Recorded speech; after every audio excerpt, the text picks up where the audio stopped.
Hello दोस्तों, स्वागत है आप सभी का आज के इस नए वीडियो में। सो फ्रेंड्स, आज के इस वीडियो में मैं आप लोगों को कक्षा 10 हिंदी के 30 महत्वपूर्ण बहुविकल्पीय प्रश्न बताने वाला हूं। यदि आप केवल इतने महत्वपूर्ण बहुविकल्पीय प्रश्न को तैयार कर लेते हैं तो मैं गारंटी देता हूं कि 24 फरवरी को आपके हिंदी के पेपर में ऐसे ही क्वेश्चन छपेंगे। तो चलिए शुरू करते हैं आज का वीडियो और मैं आपको दिखाता हूँ एक एक इम्पॉर्टेंट बहुविकल्पीय प्रश्नों को जो आपके पेपर में आने वाले हैं।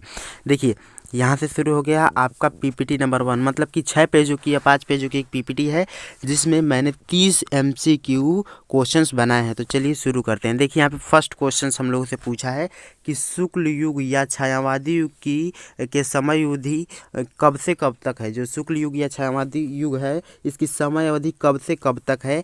ऑप्शन 1 में दिया 1919 से 1922 तक, ऑप्शन 2 में दिया है 1919 से 1938 तक, ऑप्शन 3 में दिया है 1900 से 1922 तक, या ऑप्शन 4 में दिया है 1900 से 1938 से 1947 तक। तो यहाँ पे ऑप्शन जो सेकंड दिया है 1938 से 1919 से लेके 1938 तक, यही इसका राइट आंसर हो जाएगा।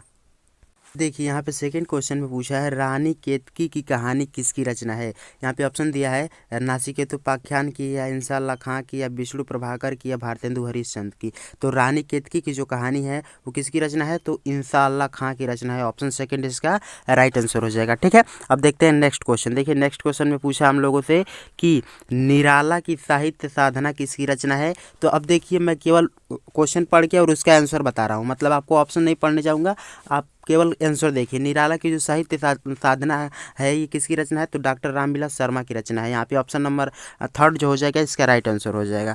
ठीक है, चलिए नेक्स्ट क्वेश्चन देखते हैं। देखिए, नेक्स्ट क्वेश्चन में दिया है सूरज का सातवां घोड़ा किस विधा की रचना है। जो सूरज का सातवां घोड़ा है वैसे किसकी रचना है, तो ये धर्मवीर भारती की रचना है। किसकी,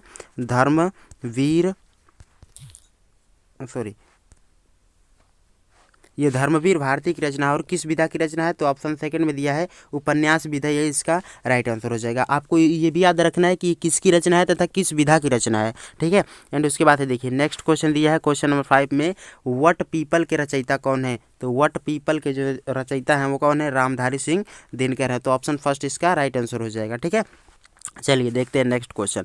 अब देखिए, इसमें सेकंड पीपीटी में स्टार्ट हो गया क्या चीज़, उसने कहा था किस विधा की रचना है। उसने कहा था किस विधा की रचना है, ये भी मोस्ट इंपॉर्टेंट है। और उसके साथ साथ ये किसकी रचना है, तो ये चंद्रधर गुल्लेरी की रचना है। किसकी रचना है, चंद्रधर गुल्लेरी की। और ये किस विधा की रचना है, तो कहानी विधा की रचना है। ठीक है, मोस्ट इंपॉर्टेंट क्वेश्चन है, ट्रिक करके लिखिए और आप लोग एक एक करके स्क्रीनशॉट भी लेते रहिए और लास्ट में बताइएगा कि कितने क्वेश्चन सही हुए इन 30 क्वेश्चन में से।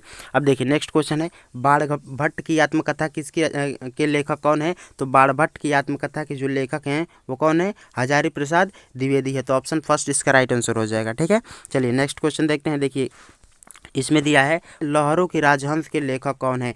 तो लहरों के राजहंस के जो लेखक हैं वो कौन है, ऑप्शन सेकंड में यहाँ पे दिया है मोहन राकेश। ये क्या हो जाएगा, इसका राइट आंसर हो जाएगा। ठीक है, चलिए नेक्स्ट क्वेश्चन देखते हैं। देखिए, नेक्स्ट क्वेश्चन में हम लोग से पूछा है हिंदी का सुकुमार कवि किसे कहा जाता है। जो हिंदी का सुकुमार कवि है वो कौन है। यहाँ पे ऑप्शन में दिया है सुमित्रानंद पंत, या विष्णु प्रभाकर को, या उदय शंकर भट्ट को, या डॉक्टर रामकुमार वर्मा को। तो यहाँ पे ऑप्शन फर्स्ट में दिया है सुमित्रानंद पंत, यही क्या जाएगा, इसका राइट आंसर हो जाएगा। मतलब सुमित्रानंद पंत को प्राकृतिक का सुकुमार कवि कहा जाता है। नेक्स्ट क्वेश्चन देखिए, नेक्स्ट क्वेश्चन में दिया हम लोगों को दीपदा ने किसकी रचना है। जो दीपदा ने ये एकांकी विधा की रचना है और किसकी रचना है, तो ये है डॉक्टर रामकुमार वर्मा की रचना है। ये भी मोस्ट इंपॉर्टेंट है, इसे भी आप अच्छे से याद कर लीजिए। नेक्स्ट क्वेश्चन देखिए, झलमला कहानी के लेखक कौन है। जो झलमला कहानी है, ये देखिए झलमला जो है ये किस विधा की रचना है, कहानी विधा की। पहले दे दिया विधा, मतलब 2 क्वेश्चन क्लियर हो गया। झलमला कहानी विधा की रचना किसकी रचना है ये बता रहा हूँ मैं आपको, तो पदुम्मन लाल पुन्ना लाल बख्शी की रचना है। ठीक है, इनका शार्ट नाम है पदुम्मन लाल बख्शी। तो पदुम्मन लाल पुन्ना लाल बख्शी इसकी उन्हीं की रचना है।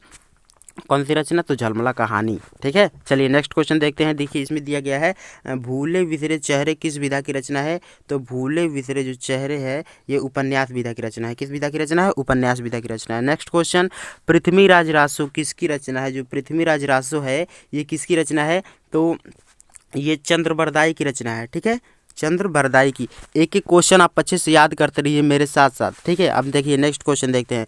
दिया गया है पद्मावत किसकी रचना है। आप लोग कमेंट करके भी बताइएगा कि कितने क्वेश्चन सही हुए। जो पद्मावत है किसकी रचना है, तो ये मलिक मोहम्मद जैसी की रचना है। किसकी रचना है, मलिक मोहम्मद जैसी की रचना है। तो ऑप्शन फर्स्ट इसका राइट आंसर हो जाएगा। चलिए नेक्स्ट क्वेश्चन देखते हैं। देखिए क्वेश्चन नंबर 10 में दिया है इसमें किन्नर के देश में किसकी रचना है, तो ये किन्नर के देश में जो रचना है ये ऑप्शन फर्स्ट में दिया गया है राहुल सांस्कृत्यायन, ये इसका राइट आंसर हो जाएगा। नेक्स्ट क्वेश्चन, क्वेश्चन नंबर, ये तो क्वेश्चन नंबर नहीं है, नेक्स्ट क्वेश्चन में दिया गया है सरस्वती पत्रिका के जो संपादक हैं वो कौन है, तो यहाँ पे ऑप्शन नंबर हम लोगों को फर्स्ट में दिया है महावीर प्रसाद द्विवेदी, पंडित महावीर प्रसाद द्विवेदी, यही हैं सरस्वती पत्रिका के संपादक। नेक्स्ट क्वेश्चन, नीड का निर्माण फिर किस विधा की रचना है, तो ये नीड का निर्माण फिर जो है ये आत्मकथा विधा की रचना है, ठीक है। किसकी, आत्मकथा विधा की रचना है। नेक्स्ट क्वेश्चन, गेहूं और गुलाब किसकी रचना है, ये भी मोस्ट इंपॉर्टेंट है। गेहूं और गुलाब किसकी रचना है, तो ये रामवृक्ष बेनीपुरी की रचना है। ऑप्शन नंबर फोर्थ इसका राइट आंसर हो जाएगा। नेक्स्ट क्वेश्चन, ठलुआ क्लब के लेखक कौन है, जो ठलुआ क्लब है इसके लेखक कौन है, तो इसके जो लेखक है बाबू गुलाब राय है। कौन है, बाबू गुलाब राय। ऑप्शन नंबर 5 इसका राइट आंसर है। चलिए नेक्स्ट क्वेश्चन देखिए, यहाँ पे स्टार्ट हो गया फोर्थ वाली पीपीटी और इसमें हम लोग से पूछा है परीक्षा गुरु को लेखक कौन है, या परीक्षा गुरु जो रचना है वो किसकी रचना है, तो ये लाला श्रीनिवास की रचना है। किसकी, लाला श्रीनिवास। और हिंदी का प्रथम उपन्यास माना जाता है परीक्षा गुरु, ठीक है।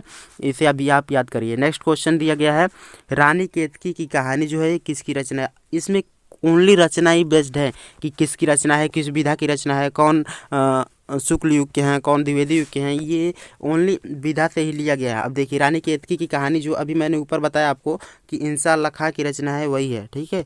अब देखिए नेक्स्ट क्वेश्चन दिया गया है कि निराला की साहित्य साधना किसकी रचना है। अभी इस क्वेश्चन को, इस पीपीटी को मैंने आपको बताया तो इस नहीं, यहाँ पे दिया गया है निराला की साहित्य साधना किसकी रचना है, तो डॉक्टर रामविलास शर्मा की रचना है। नेक्स्ट क्वेश्चन दिया गया है कि सूरज का सातवां घोड़ा किसकी रचना है, तो हजारी प्रसाद द्विवेदी की रचना है, ठीक है। वैसे यहाँ पे दिया गया वट पीपल के रचयिता कौन है, तो रामधारी सिंह दिनकर है। कौन है, रामधारी सिंह दिनकर। वैसे पीपीटी रिवाइज हो रही है लग रहा है। अब देखिए नेक्स्ट क्वेश्चन दिया गया है गबन किसकी रचना है, ये भी मोस्ट इंपॉर्टेंट है, मुंशी प्रेमचंद की रचना है। और ये किस विधा की रचना है, तो उपन्यास विधा की रचना है। इसे भी आप याद कर लीजिएगा। गबन, गोदान, रंगभूमि, कर्मभूमि, ये चार जो विधा है ये मुंशी प्रेमचंद की रचना है। सभी उपन्यास विधा की रचना है, ये मोस्ट इंपॉर्टेंट है। अब देखिए यहाँ पे आ गया सेवा सदन किसकी रचना है, ये भी मुंशी प्रेमचंद की रचना है। जो सेवा सदन है, जो सेवा सदन जो है ये भी प्रेमचंद की रचना है, मुंशी प्रेमचंद की, ठीक है। नेक्स्ट क्वेश्चन देखिए दिया गया है गोदान कहानी किस विधा की, गोदान किस विधा की रचना है, तो ये उपन्यास विधा की रचना है। गोदान उपन्यास विधा की रचना है। नेक्स्ट क्वेश्चन, पथ के साथी किसकी और किस विधा की रचना है, पथ के साथी किसकी और किस विधा की रचना है, तो ये महादेवी वर्मा की रचना है।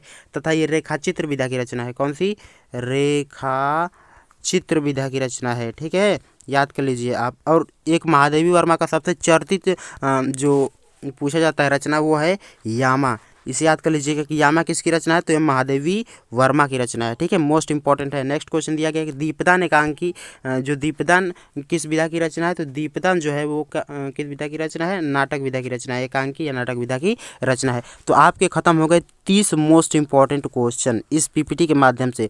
तो मैं आशा करता हूँ कि आज का पूरा वीडियो आपको अच्छे से समझ में आया होगा। आप एक बार फिर से सभी को देख सकते हैं एक एक करके। देखिए यहाँ से सभी क्वेश्चन स्टार्ट हुए हैं और पूरे 30 क्वेश्चन को मैंने बताया है। तो आई होप कि आज का पूरा वीडियो आपको समझ में आया होगा कि किस प्रकार से आपके क्वेश्चन पूछे जाते हैं एग्जाम में। तो मिलते हैं अगले वीडियो में, तब तक के लिए धन्यवाद। जय हिंद, बाय बाय।